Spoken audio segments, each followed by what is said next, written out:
Welcome back to the Nullified Take, where we've got the TNT takes for you on the Amazing Race 33. And I'm joined here by a very well known guest to those that have followed the Nullified Take for a while here. Drew, my normal co host, or one of my co hosts for The Challenge, has kindly stepped in for Michelle this week to be my co host for the Amazing Race. Drew, we've not spoken about the Amazing Race, you and me, at all up until this point. So I'm very interested to hear what you're thinking of this season so far, and especially coming into this season, knowing that the first couple of legs were always going to be interesting because we knew that the show was suspended. We knew people were going to come back. How have you found the first couple of episodes coming into this season of The Amazing Race? And have you always been a fan, or is this something that you're sort of newly dipping your toes into? So far, so good with this race. I mean, we haven't had an amazing race in forever. So I was ready and excited to have some form of the amazing race back on my TV.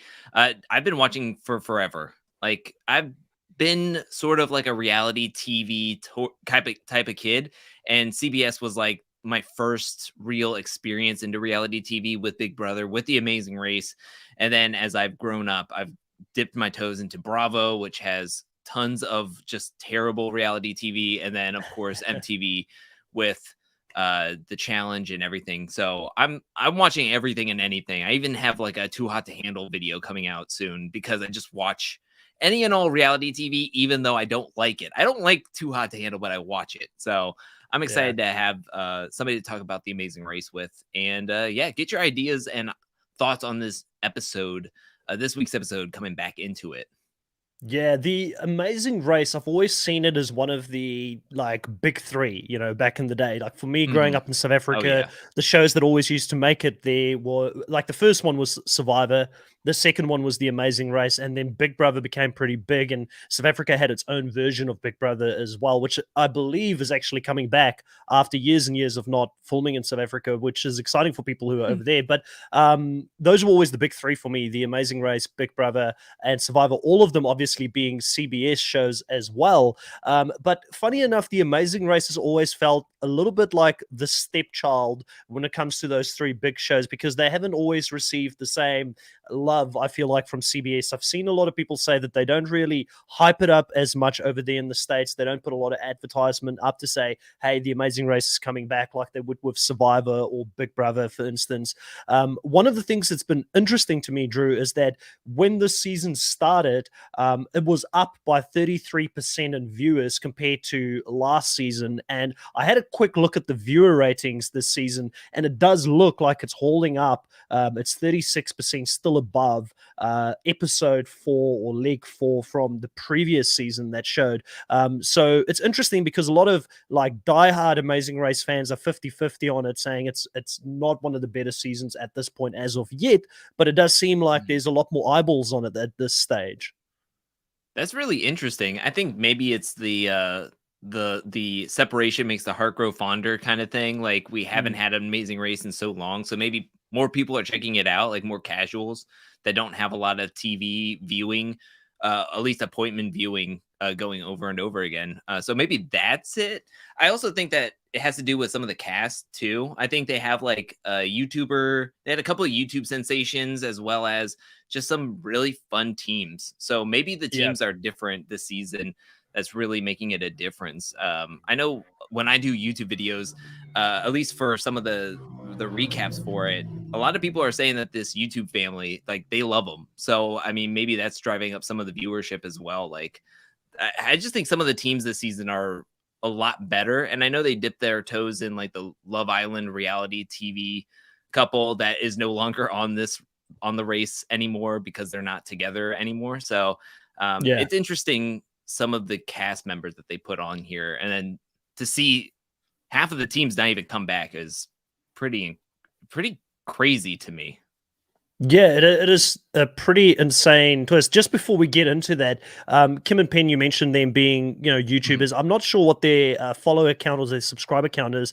Do they have like 500,000, 1 million subscribers? Because I guess when you look at a show like The Amazing Race, that in general, I think pull about 4 million viewers each episode. If you've got like 500,000 or something subscribers, and half of them show up, it can actually make a massive change. That could be the 30% that we're seeing in uptake. Maybe there was like an overlay with between their viewership, but they have like a good couple of hundred thousands. So when they Mm. do like talk about the Amazing Race, because they do like some of their videos now, whenever an episode comes out, they do like a podcast of themselves just talking about what they were dealing with, and that gets like 100,000 on its own. So I don't know if their full viewership is watching, but there's a good chunk of that maybe is overlaying with them. Yeah, no, I agree. I think it's interesting, and we've seen Australian Survivor go down the road of getting influencers on the show, people with high follower accounts on Instagram and social media platforms. We had a YouTuber on last time as well, and I think that it is a strategy to try and get the viewership. And I know that the Mhm. diehard fans, the people that have been watching shows like this for a long time, they don't like it when people get recruited for that reason. They would prefer for them to have personality over everything else. But I have to say, love it or hate it, Kim and Penn, they're very over the top characters, but they do Oh yeah. add something to the show. Because can you imagine if we had every single team out there have the exact same personality and bring no flavor to the show? It would be hella boring to watch, right?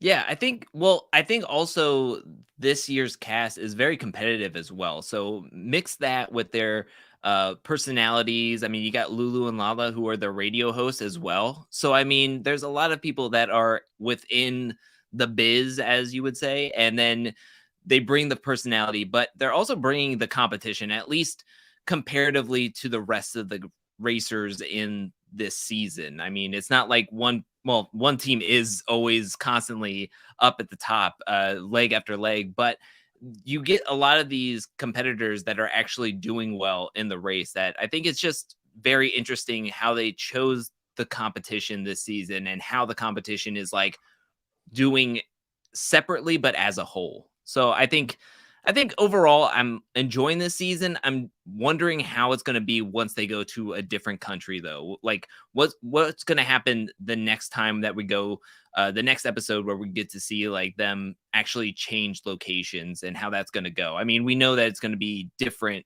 moving forward, but that's where I'm going to be really critiquing the race as we're going on is what's Yeah. going to happen when we move, because I think Switzerland was great, but they're going to have to change locations, and how is that going to change as we move forward?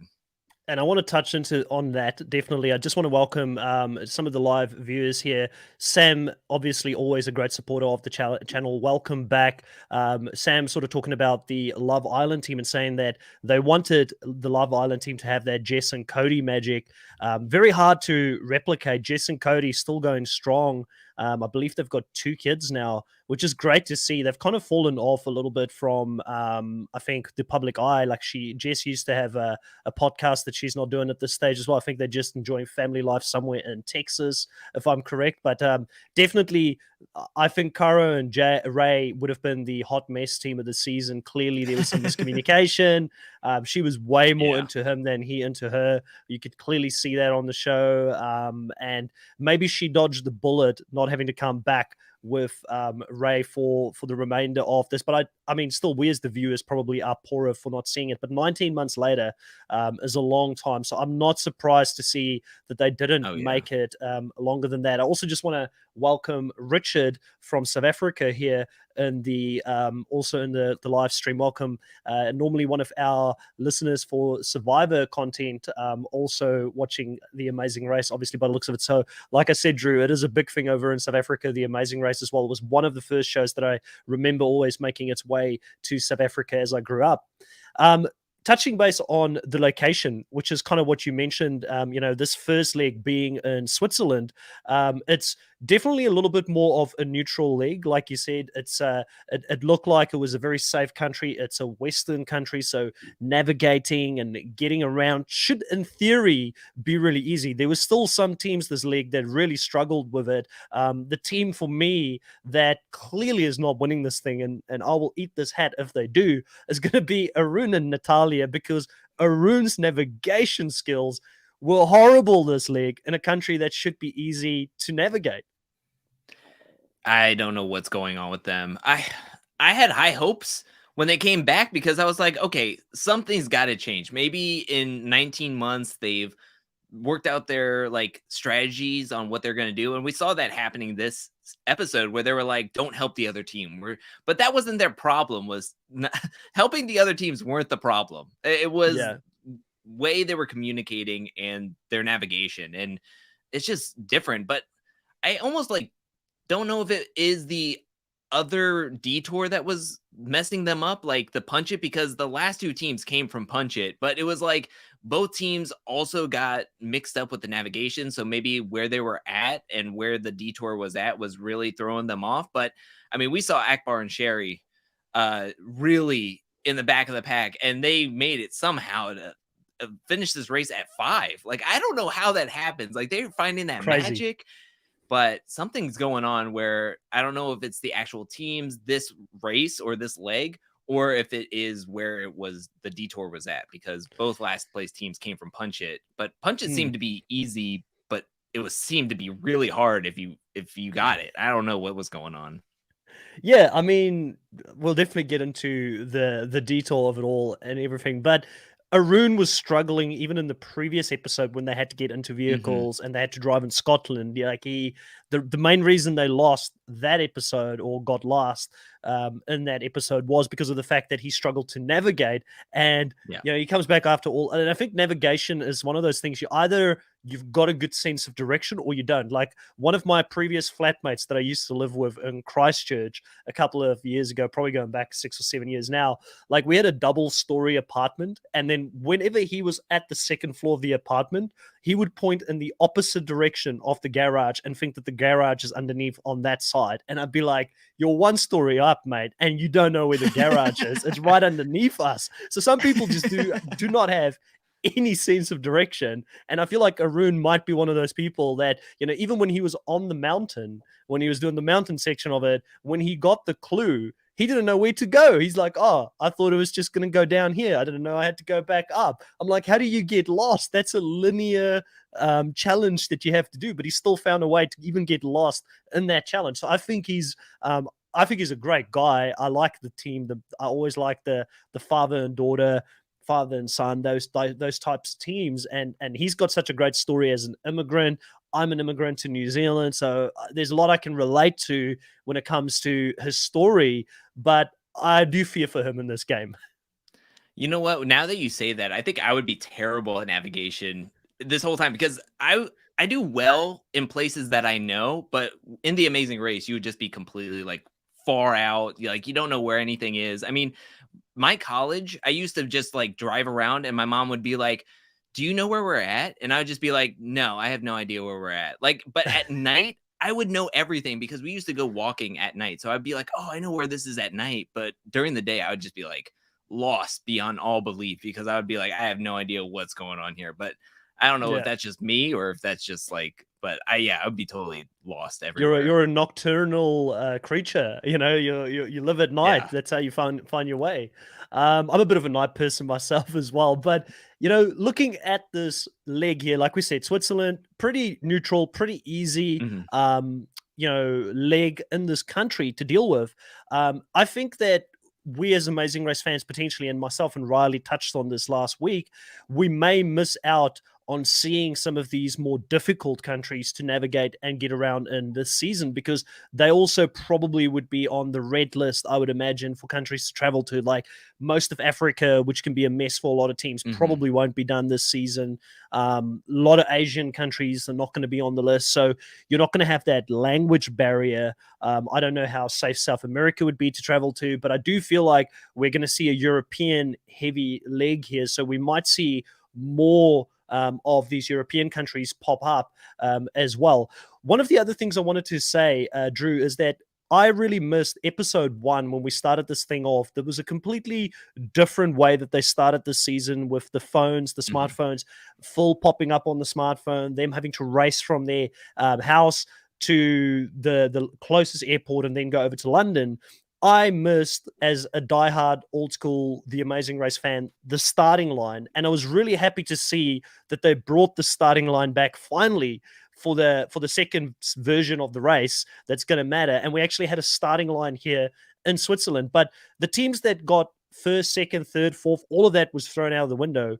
Everybody started equally here in the restart of the race. How did you feel about people coming back, then being no advantage to teams that have placed higher in the previous section of the race? Do you think it was okay because of, everything that went on? It was pretty unprecedented, 19 months of a break. How did you feel about this? Because everybody pretty much had the same start here. I almost feel like it's different for us as the audience because there was no difference, right? We just went from episode 3 to episode 4. They just told us that there was a 19-month difference. So to us, it feels like, oh, there's 2 people coming back. It feels weird that not all the people that were just on the previous episode was coming back.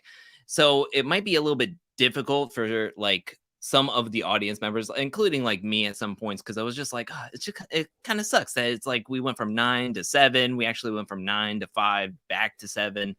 But for the racers and everybody who's in production, I think everybody's just like happy to be there because there was a 19-month delay. I'm sure they were all thinking like, well, first of all, they were dealing with the pandemic, so there was a lot going on personally, but also when thinking about the race, it's kind of like, are we ever going to get back to it? Like, what is it going to look like when we get back to it? So I'm sure they were just happy to be there together, racing and getting to take part in a show that they love.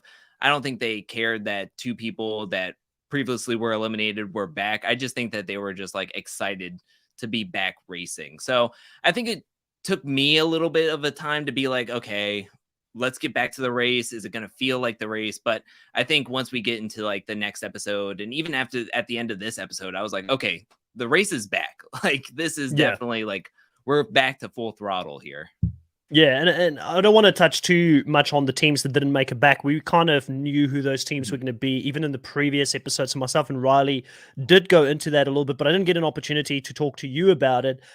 Is there anybody specifically that stood out for you that you thought, man, I wish I saw more of this team in the race, and you were really gutted not to see them come back from those previous legs? For me personally, it was Anthony and Spencer, who I thought could do extremely well. Like, I feel like the quality of the races, I mean, when you, and no bad shots at Michael and Mo, who's become the Francesca of the Amazing Race, being first eliminated twice in a row here, and we'll definitely get into them as well. But when you replace Michael and Mo, or Anthony and Spencer with Michael and Mo, the competitiveness of the race goes down considerably, because Anthony and Spencer were very competitive through those first couple of legs in the race. And from my understanding, Anthony received a job offer for a company that he's been trying to work for the last 5 years. So he couldn't let that go and go back and do the race, sadly. And Spencer wanted to go back, but obviously without Anthony, they probably didn't want to bring anybody else in to be his partner. I was really, and I really like Connie and Sam's story as well, adopting a kid and things like that. There's some great casting choices here, but sadly, we didn't see those guys come back. Were you gutted to not see some of these teams come back? And how did you feel about the teams that they did replace them with, I guess, coming back into this? And are you happy with how that sort of played out?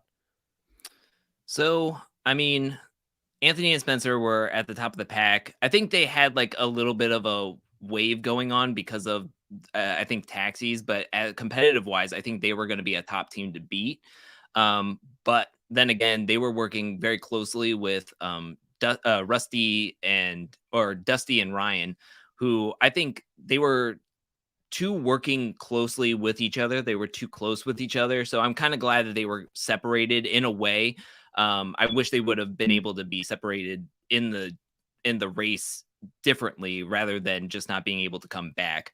I do like Connie and Sam. I think Isaiah and Taylor, I would have liked to see them come back. I know that they had their difficulties outside of the show, and that's why they couldn't come back. Ray and Caro, I think they were doing well for what they were able to do together, but they were just clashing heads a lot. So I don't think that they would have made it far regardless. And it doesn't surprise me that they broke up, um, because it just didn't seem like they were going to work out. I think that that relationship was for a season, and I think that season passed during COVID and the pandemic. And I also think that they were going through long distance, and that was just not going to work out. So, but yeah, it No. kind of pains me to see like four teams. Like I thought there would be more teams able to come back from being in the race, but I mean, there was a lot going on in those 19 months. So I mean, I don't blame anybody for not coming back.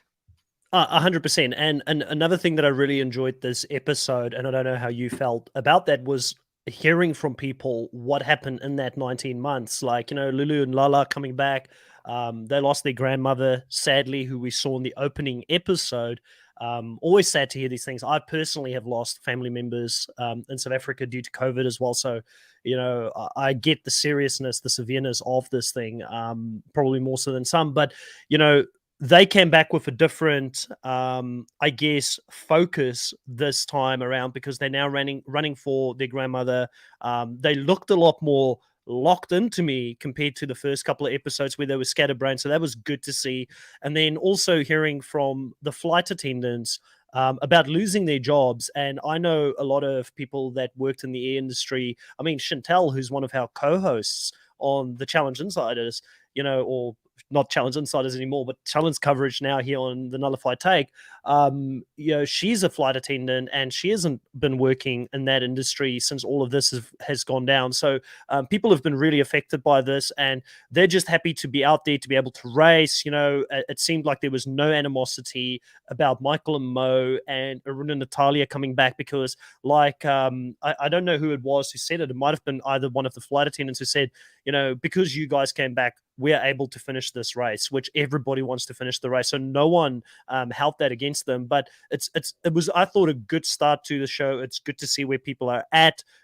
Mentally, people seem to be more locked on. The one thing that stood out for me, though, Drew, and I was fearful for the rest of the teams, was when they took the bus to go to the mountain. Dusty said that they've been training at altitude and they've been doing all of these things because they know where their weaknesses were in the first three legs, and they've worked on that. And I was like, well, you got first and second, most of that, and you've found weaknesses. Man, I'm fearful for the rest of the teams if they can improve on what they did before they came back. Yeah, I mean, hearing that they were able to be together during the break for a good portion and then train together, I just think that they're a really strong team before everything that happened, and then being able to actually be together, work out together, and kind of like work on their chemistry. I think if some of the teams weren't able to actually see each other during that time. I mean, I know some of them are actually like family members and live together, but even some of the teams could possibly be split up. I mean, that's going to be a huge disadvantage if they were having to be apart from one another at certain points. I mean, like the singing cops aren't necessarily living together, and I don't even know how much leeway time that they got from phone call to actually being back on the Amazing Race. I mean, Natalia and Arun are father-daughter, but I don't know necessarily if they're seeing each other every day during that 19 months or even living together. Probably not, because she just got married during the time that we saw her last time on the race and then back. So hearing that and hearing them work out hardcore, I mean, that's a huge advantage. And I mean, we see what happens this leg. So I think they're going to be a tough team to take down, but we've seen legs of races just take one leg can just One take a mistake. whole team out. So Yeah. I mean, that's where you have to like be consistent. There's one real big advantage to these teams this season. There is no taxis in this Mhm. the rest of the season, and we've seen superb teams in the past dominate on some seasons, get the wrong taxi at the wrong leg, and it's all over. And I've always felt kind of cheated out of seeing a great team progress and win that season due to the randomness of a taxi. Like, no team, in my opinion, should ever be eliminated because of a taxi driver not being able to get a location, or that type of thing should not happen. I guess you could say, yeah, it comes down to you being able to call it and jump out of that taxi and try and flag a new taxi. But in some countries, taxis aren't easy to get a hold of. If you're Mhm. somewhere rural or you're in a country that the predominant language isn't English. So at least we don't see that this season. It's going to be a lot more in their control now that they're going to have to be driving the vehicles themselves a lot more. I actually do like this addition to the show, the fact that a lot more of the control of this race is in their own hands. Going back to the first real challenge here, the roadblock that they have to do. We see everybody going up this mountain. They have to climb up the mountain, go down it. They get to this great viewpoint, and I really sort of can relate to what Penn said. Like, when he went down there and he got the clue, and he said, like, this is a place that I would normally want to spend 4 or 5 or 6 minutes to just absorb it, take it in, because you could see, I can't remember how many countries, 6 different countries from the Mhm. same viewing point, and it looked absolutely breathtaking. I was a bit underwhelmed personally with some of the earlier legs. Nothing to take away from London and Scotland. I've been in both of those countries. There's more scenic things that you can actually go and see there. I just didn't feel like it was visually as stimulating for me as a viewer, those first couple of legs, and I was a little bit down on it compared to this leg. Like, it was just breathtaking seeing this mountain that they had to go and do this challenge on. And obviously, some people struggled a little bit more than others. How would you have found this specific challenge if you had to go up there on this mountain? Do you have a fear of heights? Would it have been something that you would be able to, take like a duck to water and easily just get into it? Or how would you have found this challenge? And did you like seeing this big, massive mountain that people had to navigate through? So I'll answer the first question. I am definitely afraid of heights. I don't like heights whatsoever. If I went on this show, I would have to have somebody, a partner who knows, like, if there is going to be a roadblock or anything that has to deal with heights, they have to do it. Like, I can't do it. I know that they have to choose like before they can see it, but if I'm all the way up there, I'm thinking that there's going to be somebody jumping off of something or whatever, like what we're going to see in the next episode. But I think I would be able to do this one because it is like navigating and hiking like across the side. It's not like we're actually like scaling down a building or jumping off of it. So that's Yeah. where I would be able to like take a breath. But I think that this one was better, much better than the mail cart one. Like, I didn't like that roadblock at all. It was like 30 seconds and we're underground. Like, I get it. It's cool. It's a mail thing. It's been there for like 70 years, but it's fine. I don't need to look at mail. I've worked in a mail room before. I don't need to see any more mail. I thought the views were breathtaking. And I think that this one was deceptively difficult because when you're at home, you're kind of like seeing like, oh, they're just going up and down a mountain. But I mean, that altitude is going to be killer. So, I mean, Yeah. when you're watching Sherry, like, I think a lot of people would be getting hit with it harder than say everybody else that was just running back and forth and everything. Like, Sherry was having a difficult time. I think she was getting hit both with the altitude and the heights. But And mental. I, Like, can you yeah, imagine, you get up there, you're not used to moving at that altitude, you're short of breath, you're like, man, am I going to have a heart attack? Like, you internalize all these things. Am I going to fall down this mountain? Am I going to slip? You're like, I mean, yeah. I take my hat off to, like, I mean, obviously, myself and Riley and Michelle kind of spoke to this in the first couple of episodes, and she struggled even in the running portions and the cardiovascular side of things. And we said, hey, you get 19 months, you got to go work on that. But how do you train for altitude? How do you have that foresight? That's what makes Dusty and Ryan scary to me, because they actually trained at altitude. Like, why? Like, no normal person would go back and say, "Oh, I better go train at altitude as well." So I agree with you. She was terrified, and you know, hats off to Akbar. You could tell he was getting frustrated. It's his personality. He wants to go. He wants to move. She used to be a Division 1 athlete. He knows what she's capable of. So there was a lot of frustration there for him. But I think that he handled it as well as he could in that situation, knowing that his wife went out there to do it because he potentially was too big apparently to go on the course, but I'm sure he would have been okay, like, if he did it. But they're gonna have to be good with their communication, like you mentioned earlier. Like, you need to know your partner's strengths and weaknesses. Like, for instance, if me and you were in a team, heights, I got you. I don't have an issue with heights. I'll do that stuff. If it's algebra, Drew, you're the man. You do the algebra Good side of deal. things. I'll definitely do that. Yeah, I thought Akbar was better this leg than he was the first 2 legs or the first 3 legs. But he was getting a little chippy at the flag tossing thing. There was some like Yeah. that was when the frustration was really coming out, I think. But he didn't, like, the one thing I will say, he did get frustrated, but he wasn't the one that said shut up or got to Oh that yeah, level. yeah. That was Sheree that did that. But I mean, listen, they're a married couple. They've been married for a Mhm. long time. They probably went away from this thinking, oh man, all of this is going to get aired on the show. People are going to think like there's problems in our relationship. But I think a lot of married couples, this is just the way they communicate. They've known Oh each other yeah. for so long. They're brutally honest and straight direct with people, with each other. Like, it's just their communication style. But it was good to see, like you said, Cherie struggling this much. I thought, looking at this in the episode, these guys are out. Like, there's just no way. They missed the cable car going back down. All of the other teams were on it.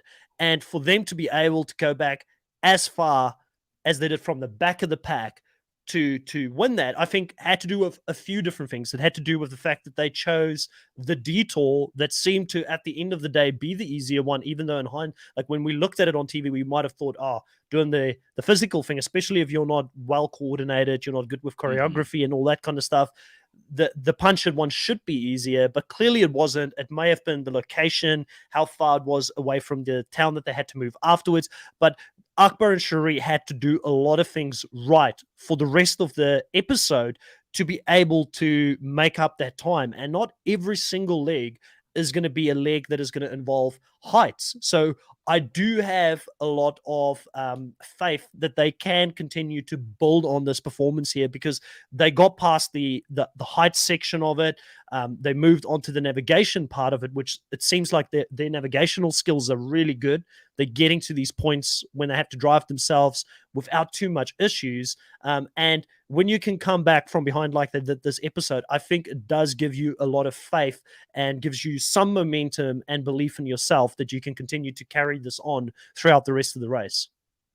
Yeah, they just gotta push it and believe it themselves, because I think that they've had too many close calls, and that can also build up as well. Like, they had there was a lot of similarities between last episode and this episode, I feel. And I just think that they really need to build momentum and believe it, because I think Lulu and Lala had the same feeling, Issues. because Yeah. they were down in one leg and then they were able to come back in this one and get 4th place. So I mean, they're building momentum as well. So there could be momentum, but if they don't pick it up, then they will start to fall back, and there's only so many legs that you can get close calls with until it is your time, and then you are the one being eliminated. Yeah. Wild for Smallville, love the name, big Smallville fan myself as well. It looks like Cherie is doing another Heights roadblock next episode. They need to be smarter in what they do. So that is scary to hear if she's going to go and do another roadblock. And the other thing as well is with these roadblocks, I remember when the Amazing Race first started, Drew, way back, you could have one person do all of the roadblocks and carry your team to the end. But these days, there is a rule in place where it has to be a lot more 50-50. You cannot have one person do all the roadblocks. So you've got to continue to split between the two of it as well. Also, just before we move completely away from the mountain section, just want to give credit to Dusty, who mentioned, the legs on Ryan, saying that it looks like two bowling balls as calves and onion sacks. And I don't remember Dusty being this funny in the first couple of episodes. I felt like they were a lot more serious in the first couple of episodes. They're coming back, and it seems like they're a lot more loosey goosey, just enjoying themselves being out there. And they're giving us some great confessionals, or he's giving us some great confessionals. He was in the confessionals a lot more than Ryan this episode as well. He seems to be the one that's going to be driving the confessionals for that team. Yeah, they're really funny. Before we move off of the mountain, I want to just say that I was worried for Penn's ankles. If we're talking Oh, about yes. men's, I mean, men's features of legs. I mean, when he was running down there, and I give it to him, he was trying to get the lead or get caught up. But man, when he was going down there, there was some steps that his ankle went completely to the opposite side. I was like, we're 10 minutes in. Please don't just bust an ankle and have to be leaving. Like, please just take your time. We can get there. Well, we've learned something about Penn this episode. When it's normal flat ground, that's his enemy. That's when he falls and stumbles. When it's running down a mountain on rocky road, that's when he's in his element. That's where he's like a gazelle on that rocks. Running down there. But no, I agree with you. I mean, obviously, myself and Drew, we both watched the challenge and we're big fans of that. Like, I got flashbacks of Casey rolling her ankle on the challenge finale, going down a rocky section of a mountain that was a lot less rocky than this. Like, I mean, this one looked way worse compared to what Penn had to do running down there. And, Penn and Kim, they do impress me. Like, if we're talking about teams that are going to be a challenge for Ryan and Dusty, my winner pick at this stage, and it has been since episode 1, has been Kim and Penn. Like, I think they're going to win this whole thing. And the reason I think that they're going to win this whole thing is they're getting a really big edit. We saw Phil in the first episode say, hey, you need to do it for the older teams. We always have these young teams winning kind of thing. They didn't need to put that in the edit. I always read more into those kind of things than most fans, and most people would probably think I'm crazy. Half of the time I'm completely wrong in any case. So, I don't know anything in regards to who's actually going to win, but I do think that they're a pretty solid team and they have got a very wide skill set when it comes to what they do. I mean, throughout this whole race, it was neck and neck between them and Ryan and Dusty, even navigating to the Tosset detour. They pretty much got there at the same time. They were doing the choreography at the same time, and it's neck and neck with them at all times. So I'm really impressed by what they're able to put out there as an older team. I think that if they continue this run, they could be one of the stronger older teams that we've seen in the Amazing Race. Yeah, and just the comparative between the other couple, which is Akbar and Sheree. I mean, they just work really well together. Kim and Penn do. Like, they navigate, they talk pretty calmly to each other, no matter the circumstances. And even when we saw them getting frustrated in this episode, they kissed each other and they were ready to go. Like, they are so supportive and very encouraging to each other, that I think that they will be a very strong team. I almost think that the top 3 teams that finish this race is going to be the top 3, because they've impressed me so much so far in the first 4 legs.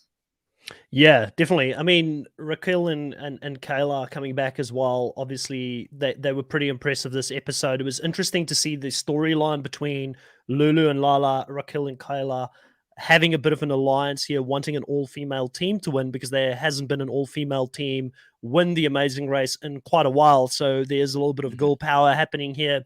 Ryan and Dusty don't have their main alliance, and Anthony and Spencer back, so there's shots fired their way. When it comes down to someone having to do one of those challenges where you have to go back and do another one and you turn someone around, a U-turn, they might be targeted early here, and they have been quite successful early in the show. And that could also be another thing that could count in Kim and Penn's favor, because I don't think Kim and Penn, even though they're doing good, is coming across as threatening as Ryan and Dusty, who's just got this massive shiny target on them at this point. Oh, yeah. I can't wait for the first U-turn. I think that's going to be great. It's going to come down to who's in the lead at what point, and that's where it's going to be like who's going to get the actual first U-turn, because like you were saying, Dusty and Ryan have such a huge target on them. If they are even a second behind somebody, they will get U-turned. And I would welcome it. It would be a good strategy if somebody U-turned them, because then it really puts the pressure on them. Yeah, it would definitely be a winning strategy. Now, going into the detour itself here, you had 2 different options. You had the punch it.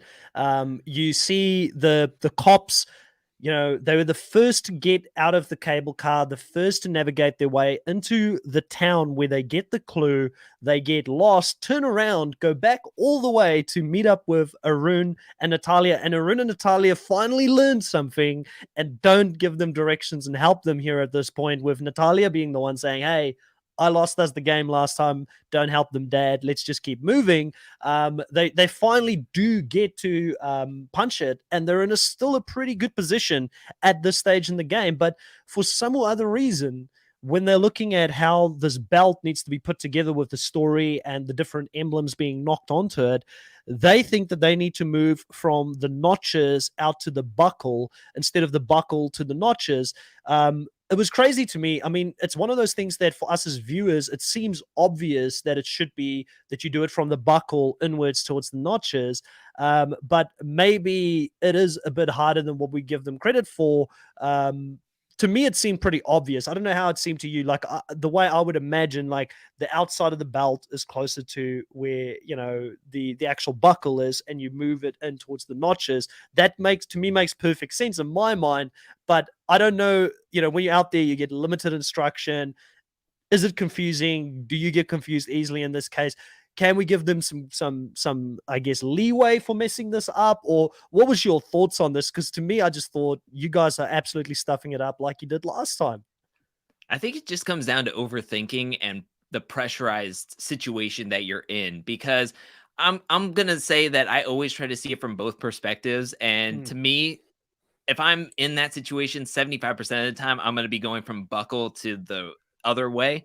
Whereas I'm sitting there going like, yeah, maybe I could see them figuring it out, like figuring out the other way. But I would be asking like 50 to 1 questions on like, where do we start? How different does it have to be? How far apart do they have to be? And that kind of thing. Like, if you're in a race and you have one simple task, I mean, I'm asking 50,000 questions because I don't want to take myself out of it from doing one terrible mistake, which is what happens with the singing cops. I mean, I feel like it's kind of goes back to how they were eliminated the first time. Was it was just overthinking, they overcomplicated it for themselves, and they sunk themselves. I mean, if they were able to actually get this lined up, I mean, this would have been a much closer race to the end words. But I don't think we would have it would have changed anything because both teams got super confused and super misdirected, and we're 6th and 7th at the end of this. Yeah, it was one of the things that made it harder, I think, as well, is that when they did the demonstration, I kind of had a look at this. Michael and Mo arrived there after Arun and Natalia, right? So Arun and Natalia was the first one in.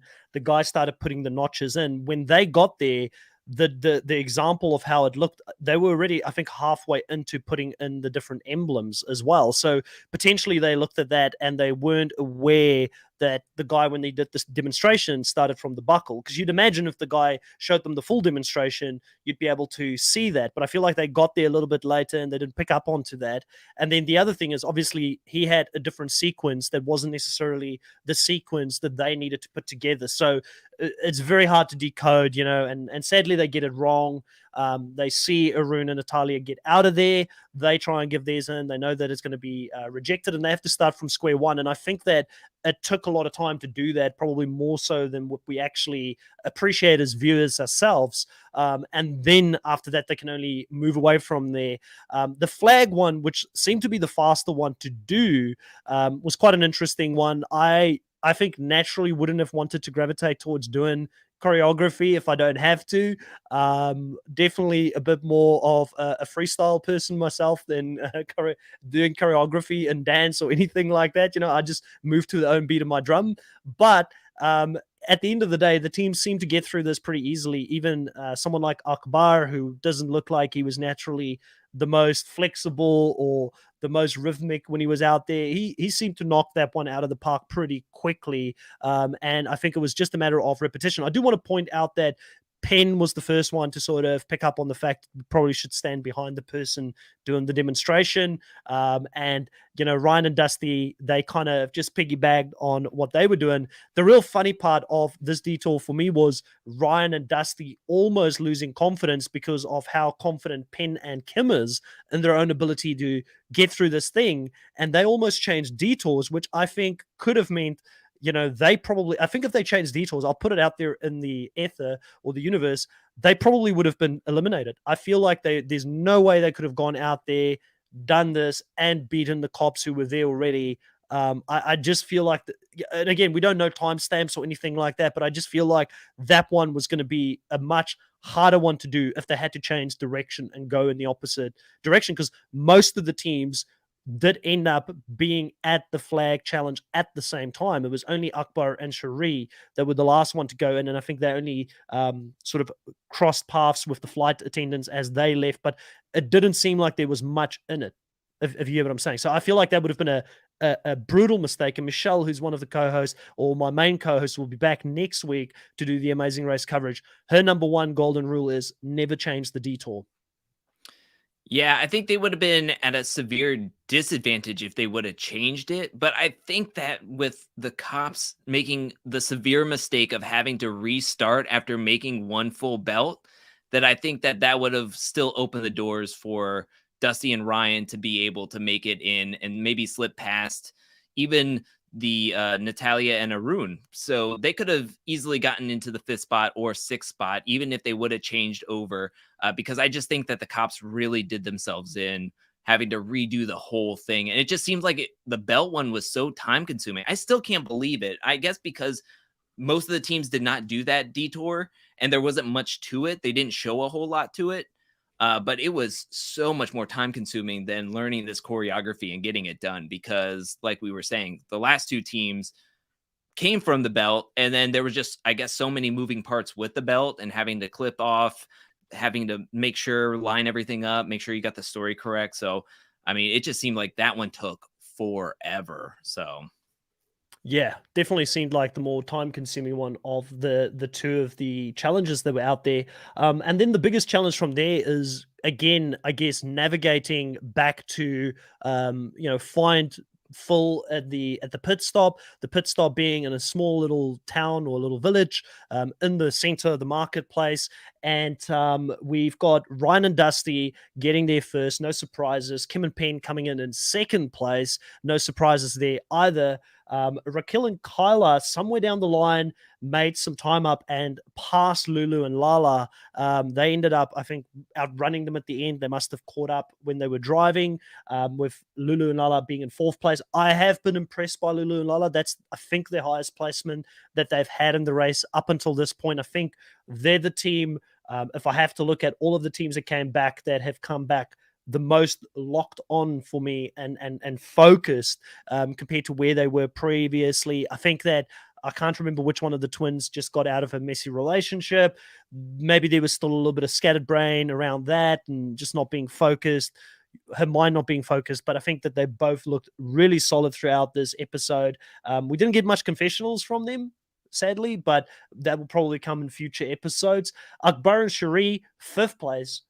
Absolutely mind blown how they beat two teams there, and it's both the teams that did the punch it, with Arun and Natalia completely going in the opposite direction of where they need to drive before they are made aware that they need to turn around and go in the opposite direction to get to the town that they need to go to.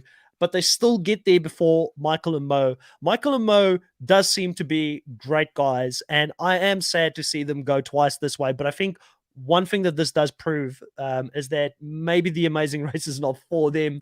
It is, I mean, I think it's a lot more difficult than what you appreciate. It's like we talked about earlier. You either have the practical sense to do some of these challenges. Both of them were kind of artistic in a way. They were shown up in both times doing these types of things. But this is kind of what the Amazing Race is about. And I'm sure there's going to be more of these similar detours coming up in the future. And if they weren't eliminated this round, they probably eventually would have been eliminated for the same reason in any case. So I do feel for them leaving this way, but in some ways also seeing the teams that were ahead of them, even in the previous race, it kind of basically just resets them back to where they were before the restart of the race, in my mind. Yeah, and I said in my review and recap, I still can't believe that this was an elimination leg. I mean, they were gone for 19 months, and then they were able to get everybody back together and start the race. I just thought that this first one was going to be like, I don't know, a trial or pre Same, yeah. trial thing. Like, okay, well, you guys been gone for so long. This is the first. We'll give you guys kind of like a practice go around, like, and then maybe give whoever came in last place like a punishment where they have to do like something else, an extra task instead of being eliminated. I just thought that there was no way they were going to eliminate somebody after a year and a year and a half just being completely gone. Yeah. But yeah, they kicked out the cops. Like, I couldn't believe it. Like, Brutal. I wonder I wonder if there was like, if it was like the original 5 that were still in the race, would they have been like, maybe we should make this an elimination leg? But I want to believe that this was always going to be an elimination leg, which I can totally understand why they did it that way. I set out in my brain going like, there's no way they're going to eliminate somebody tonight. Like they took me by surprise with that. 100%. I was the same as you. I thought, no ways. I mean, they get all these guys to come back, immediately kick somebody out. I also thought maybe if it was the original 5, they would have been like, oh, this feels a bit stink. Let's give them another shot. We definitely are going to see non-elimination rounds, I would assume, moving forward with having lost so many teams. I feel like a very minimum of 2 non-elimination legs are going to be ahead of us. Maybe the next one will be a non-elimination leg. I'm not a big fan of non-eliminations. I never have been, even though my favorite team in the Amazing Race, BJ and Tyler, they won based on, I believe, twice coming last in non-eliminations and then ended up winning the Hippies. So they were one of the more lucky teams to do it. I'm still not a fan of non-eliminations because to me, it just kind of feels like the whole episode, what did I watch, type of thing. But I know some people are happy with that. It's just, I always like there to be an end result at the end of the episode. But I would have understood if they decided this is a great opportunity not to immediately send the cops back home. But I feel like even if they did, the race, the way the cops have been going, like I just feel like the cops, Aruna Natalia, and I hope that Aruna Natalia proves me wrong. I feel like they're just in a hiding to nothing at this stage. But like you said, one bad mistake by a top team could change everything up.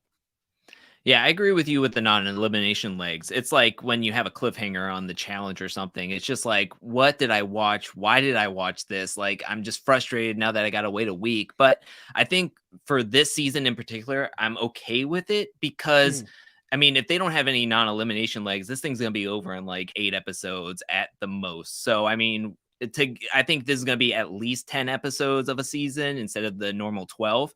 And I do think that I'm going to be welcoming the non-elimination legs because it gives us that much longer within the race. And hopefully there will be a punishment, because that was the thing with the first non-elimination leg was when Lulu and Lala came in last place. I guess it was because it was a continuation, but they still hit a pit stop, but it was a continuation that they kept going with it heading into the next week, that they weren't like having to face a disadvantage going further. I hope that there will be disadvantages for non-elimination legs and whoever does come in last place, because I think that's fair if there is not a non-elimination leg. If you just tell people like, oh, nothing happens, you can just go on to the next one. There's nobody leaving. It's kind of like, what was the point? Like, why did we do this? Yeah. I just also want to add one of the things that I was really scared of coming back for this episode. Right at the premiere, we see Phil standing on the beach. It's quite eerie. There's no one around him as he welcomes everybody back to watch the Amazing Race after such a long layoff. And I was really afraid that the show would feel soulless in a way that there's no one around them. They're not interacting with anyone. Like half of the fun for me when I watch The Amazing Race is seeing people interacting with people that they would have never had to interact with across the world. And we saw that this episode, like people were asking directions, they were going into the bakery. So it was a lot more normal than what I thought it would be. Like clearly there were certain things like the buses were for them alone. There was no other people in the public transport that they had to go to the mountain. The mountain, probably there weren't as many people up on the mountain at the same time as them. I'm sure they had a certain time booked out for the Amazing Race crew to go up there and shoot and be there on their own. But outside of that, I didn't get that feeling of it being soulless or empty and no one being around, them not getting involved in the culture or the local traditions of the country that they're visiting. And I, for one, am grateful that it didn't come across that way. Yeah, same here. I think that was my main feeling coming into this episode after being away from 19 months. It's kind of like, what is the race going to look like? You kind of have a feeling like, is it going to even feel like the Amazing Race? Are we just going to stay in one country and then we're just going to be going around to various locations, which is fun in a sense. But I mean, you watch the Amazing Race for the different tasks, the different teams interacting in a different culture or settings that they're not used to, and traveling around and getting to see new locations. So knowing that they're still going to travel, they're just going to be traveling in a different way and still doing the task, I think it's going to feel like the Amazing Race still, luckily. So it's not going to feel like it's completely like, what are we even watching? This doesn't even feel like the same show anymore. So that's where I'm excited for it, but again, we're gonna have to see what's gonna happen when we do actually do a location change and how that's gonna actually feel. Yeah, because I mean, the other part to that is the challenges that they do, the detours, the roadblocks. Mhm. Like how big is it going to be? Are they going to stay true to what we've seen in the past, or is it just going to become backyard games? That's easy to do and manage, and you don't have to interact with a lot of people. So, and you bring up a valid point because from country to country, everybody is dealing with the pandemic in a different way. So there will be different Mhm. rules to abide by depending on the country that you're moving in. Switzerland may have been a lot more open and free to do certain things where the next country you go to, it could completely flip things on its head. But I'm hoping that we get to see more episodes like the one that we just witnessed. Also, just quickly want to go back here before we start ending this podcast to a few comments. Lovable Nikki, welcome back to the live stream. Always great to have you here. Says that Michael, Mo, Arun, Natalia had no reason to sharpen their weaknesses. It makes sense to be that they were both the Mhm. last two teams. So I think what Lovable Nikki here means, Drew, is that they potentially had very late notice or last minute notice of potentially coming back, where these other teams probably for 19 months or 12 months even, or however long they had, knew for a very big portion of the down period that they were going to come back and race. So they probably would have worked on a lot of things that they weren't great at. But potentially for Michael and Mo, and also for Arun and Natalia, who both seem to make the same mistakes that they made prior to coming back, they didn't have that same opportunity.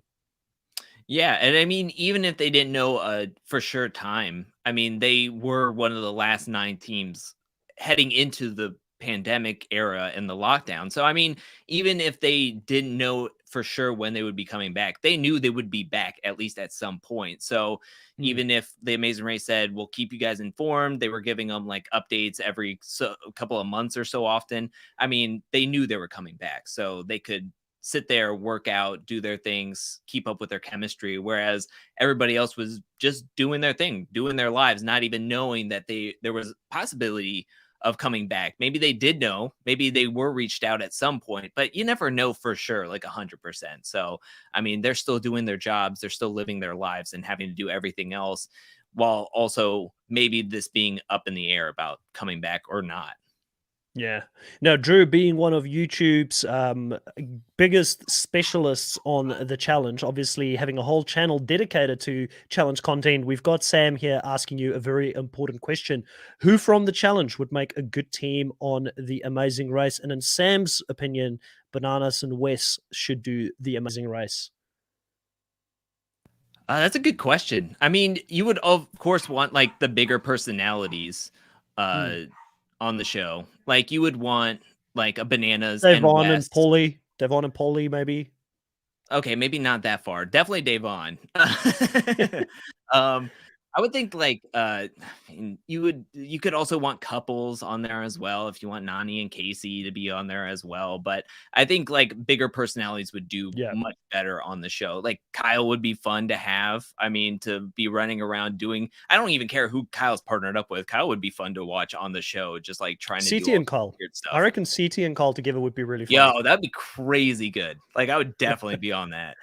Because like they've got this frenemy type of relationship. They're friends, but are they friends? Type of thing after this last season. And I do think they are good friends. But I think CT on the show, like, I mean, can you imagine CT doing the Amazing Race? Like, I was looking at the Amazing Race this whole episode, and I thought most of the challenges would just crush it, in my opinion, because they're so used to doing this physical stuff, running up and down mountains. And like the only thing that they might get caught on would be navigating, for instance, if they're not good at that stuff. We don't really see them. But then again, they've got times where they've got to navigate with limited information out in the wild. So who knows? Like I feel like most challenges would very easily transition over to the Amazing Race. It's actually a shame when the cross seasons that they didn't have a challenge team back then as well. They had the Amazing Race, Survivor, and Big Brother teams. Remember a Mhm. couple of seasons ago? Would have been cool to see that, but I think the challenge may not have been part of the Paramount Plus Yeah, thing back no. then, or whatever, Endemol Shine or whatever they call them. They might have not have been under the same umbrella when that happened. Yeah, no, I don't think so either. But I mean, this opens the door. I mean, this would be fun to see some of the challengers do this show because they always do like specific and niche like competitions that are physical or puzzle based, and just seeing them have to Mm. like put together a whiskey barrel or do like a flag twirling checkpoint would be really, really fun to watch. So I'm totally down. I think definitely bring in like CT and Kyle or anybody from the challenge, and I would love to watch them do it. I mean, we had one person from the Amazing Race besides Tekayana. Natalie Anderson. Tekaniana, oh my gosh, please no. But we had Jen, and also Natalie Anderson was also on the Amazing Race because she was on Survivor, and then they did the Amazing Race as well. So I mean, we had some Amazing Race people on the challenge. So I mean, let's bridge that gap and let's bring some challengers on. Yeah. Wild for Smallville here says Ashley and Amanda, and then Sam also says Leroy and Cam. Definitely a lot of great teams there that you could potentially bring onto the show that could potentially bring more viewers to the show. That's what I'm personally a very big defender of getting people from these different shows to do the challenge, people from the challenge to do some of these shows. Like, you can tap into reality TV is reality TV at the end of the day. And if you like one show, kind of like you said in the beginning, Drew, you probably end up watching a lot more, than what you probably would have thought going into it. Like, I mean, I started on Survivor, then I branched out to Amazing Race, Big Brother. I became a challenge fan way later.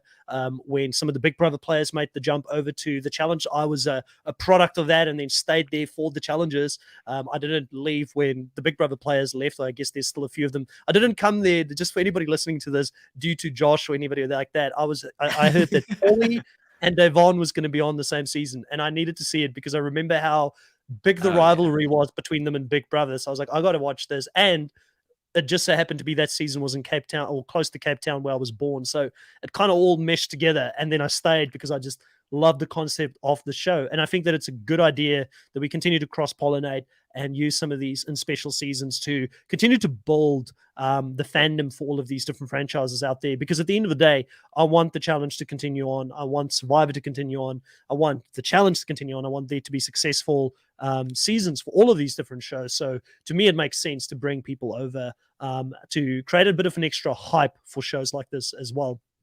Drew, we spoke about quite a lot. I don't know if you want to add anything to what I just said, but is there anything else that we did not touch on for this specific episode? Anything that you wanted to bring up while we still got you here on the podcast? I'm trying to think. I think we nailed everything as we went through this.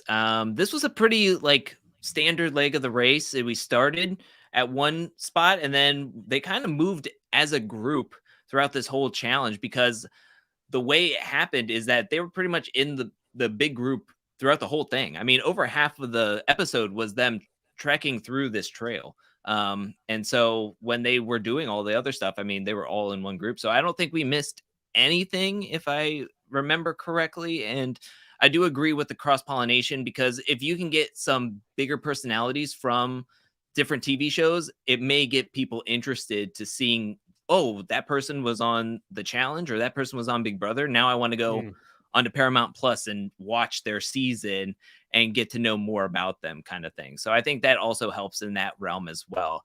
But yeah, I think we nailed it. I think I mean, not to toot our own horns, but I think we nailed it. Yeah, pat on the back here. For everybody that is in the live at the moment that also watches the challenge, we've got a very special episode between myself, Drew, and Chantel that will be going live in about an hour from now, about 57 minutes from now, to talk about all of the controversy that has come out after the finale in regards to what happened in the finale. Did the right team win? Was it fixed? There's going to be a lot of debate. Myself, Drew, and Chantel have all watched all of the content that's come out, and we thought, hey, let's get together. It's going to be a little bit structured differently compared to probably what we normally would do, recapping an episode, but it's just going to be a free-for-all talk about some of the information that's come out and the state of the Challenge All-Stars at this stage, and how much of this actually sort of does happen in the main show as well. And we're going to have a bit of a discussion on that. So look out for that about 57 or so minutes from now. Go grab a drink, get something to eat, depending on what the time is there. I definitely will do the same on this side. And Drew, I will catch you in about an hour's time and we'll be back to talk about all of the controversy. I think it's going to be a heated one. Yeah, it's gonna be spicy. We got a lot of information to go over and talk about, and I can't wait to hear, because we haven't talked at all off air. I mean, we just said like, let's do Yeah. this, let's have a chat, and we listened to everything. And I haven't heard either you or Chantel's feelings about this, and I cannot wait to hear what you guys have to say because I've made a video, it's out there, and like getting to have a couple of days after making that video, now I can like, I think I can like really have a big conversation with both of you, and I cannot wait. Yeah, and I'm hoping, like we always do, we all have our own takes on some of the things that's going on because that'll make it for a very interesting conversation. We'll catch you guys in about an hour's time if you're going to be there for that as well. And for those that have listened to the Amazing Race content here and that likes this, please put a like on the video, hit the subscribe button if you want to see more content. The next show that we will add in the coming weeks to the Nullify Take will be Australian Survivor, which I'm really excited about. I might even have some previous Australian survivors on as guests at time as well, which I'm trying to work out. And then also moving forward, we will be doing Survivor US when that comes out as well. I did see somebody asking about Big Brother celebrity. At this stage, though, Sam, I'm not that much looking into Big Brother. It is a big commitment with the live feeds that, if I didn't have a full-time job, maybe I could commit to that. But at this stage, I'm not going to be doing anything on Big Brother. Maybe in the future, I'll be watching it. So be happy to chat with you if you want to join the Discord. Join the Discord link on the channel, and you can have chats with me about what you're thinking of Big Brother, and we can have a bit of a back and forth. I don't know if I'll be doing a recap on that one as of yet. Drew, do you have any plans to do Big Brother content on your channel in the future? I checked Putting you on the out spot. the rumored cast, and I don't think I'm going to be able to cover Big Brother Celebrity or Celebrity Big Brother this go around. I do have some plans for a new project that I'm going to be doing that I'm hoping to launch in February, as well as my other content that I'm doing on Angel Cake. So I have a lot of plans going on very soon. So I don't think I'm going to be covering Celebrity Big Brother. Yeah, that's fair. All right, guys, we'll catch you back in an hour's time. Talk to you soon. Thanks for watching. Bye.